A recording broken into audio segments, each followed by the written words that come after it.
Warning. This video contains super awesome content not suitable for people who don't enjoy super awesomeness.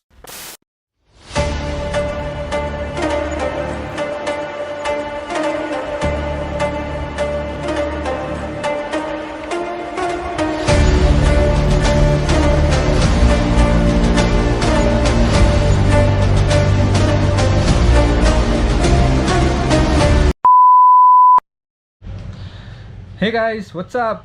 How are you? Welcome back to my YouTube channel Transformer on the Road Bumblebee. So hi. So last video में जैसे आपने देखा था कि मैंने class में एक note छोड़ा था which was stating like our GoPro battery died which where we were going to the Igatpuri. तो मैं कंप्लीट शॉट्स नहीं ले पाया हमारे O2 विला के और हमारे स्टे के। तो मैंने क्या किया कि इस पर्टिकुलर वीडियो को मैंने इस पर्टिकुलर राइड को 2 पार्ट्स में तोड़ने का ट्राई किया है। So I have captured some beautiful shot my friends in fact have captured some beautiful shots on the day 2। तो मैं आपको प्रॉपरली O2 विला का जो व्यू है, O2 विला का जो इन्फिनिटी विला है जो हमने रेंट पे एक दिन के लिया था, तो आपको उस प्रॉपरली उस विला के फ़ोटोज़, उस विला के वीडियो, उस विला में जो हमने मज़े किए तो वो कंप्लीट वीडियो इस पार्ट 2 में दिखाई देगा। प्लस हमने वहाँ पे एक 5-6 किलोमीटर पे एक डैम है भाउली डैम करके, तो वहाँ पे भी हम गए थे। तो वहाँ के भी हमने beautiful we are taken beautiful shots of that particular place. Videos भी होंगे उसमें, मुझे देखना पड़ेगा एक्चुअली वीडियो है कि नहीं है, बट डेफिनेटली आपको ये जो पार्ट 2 होगा वो आप बहुत एंजॉय करोगे और आपको डेफिनेटली बहुत आपको भी लगेगा कि हम भी O2 विला जाएं और वहाँ पे अपने फ्रेंड्स के साथ एक वीकेंड स्पेंड करें। Definitely it's really a good place to have a weekend with your friends. So ये वीडियो को भी आप एंजॉय कीजिए, लाइक कीजिए, सब्सक्राइब कीजिए, कमेंट कीजिए। कुछ ऑल पॉजिटिव और नेगेटिव कमेंट्स आर वेलकम। तो आप प्लीज़ कमेंट करके बता दीजिए कि क्या गलत हो रहा है, क्या सही हो रहा है। आपके all every comments of yours will be seen by us और हम डेफिनेटली ट्राई करेंगे कि आपके जो पॉइंट्स थे वो हम नेक्स्ट वीडियो में कवर कर सकें। सो तब तक के लिए enjoy this video guys, thank you.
guys, what's up YouTube, how are you? I hope you guys are fine. So finally we have reached home. Ride हमारी ख़त्म हो चुकी है, तो हमने कुछ अच्छे शॉट्स लिए हैं, तो होपफुली आपको वो पसंद आए रहेंगे। तो कुछ सिनेमैटिक्स वीडियोस बनाए, कुछ सिनेमैटिक शॉट्स लिए, कुछ फ़ोटोज़ लिए, तो डेफिनेटली वो सब मैंने इस वीडियो में कवर किए हैं। तो बेसिकली अगर आपको कुछ 19-20 लगे, कुछ गलत लगे, तो कुछ चेंजेस रहेंगे तो वो बता देना, और कमेंट सेक्शन में बता देना। कुछ भी चेंजेस रहेंगे तो डेफिनेटली सजेस्ट करना, तो मैं नेक्स्ट वीडियो में मेरे इम्प्रूव करने की कोशिश करूँगा। और थोड़ी अच्छी राइड्स मैं आपके लिए ला पाऊँगा। तो बाय द वे, मेरा दोस्त जो मेरे साथ स्टार्टिंग से था यहाँ पे, बाकी पब्लिक हमें आगे ज्वाइन की थी धीरे धीरे करके। तो अभी हम ऑफिशियली एंड कर रहे हैं इस राइड के लिए, इस राइड को। तो बस खाली एक ही रिक्वेस्ट है, चैनल नया है, फर्स्ट वीडियो है इस चैनल की, तो चैनल को लाइक कीजिए, सब्सक्राइब कीजिए और कनेक्टेड रहिए, और बेल और राइड नोटिफिकेशन आइकन पे क्लिक कर दीजिए, ताकि अगर हम नई वीडियो लगाते हैं तो आप अपडेटेड रहें। और डेफिनेटली आगे जाके हम राइड्स करने वाले हैं और ऐसे, और आपको ये राइड तो आप एंजॉय कीजिए, और अगर कुछ सजेशन रहेगा अगेन तो बता दीजिए। ठीक है, जय हिंद। जय हिंद दोस्तों, थैंक यू।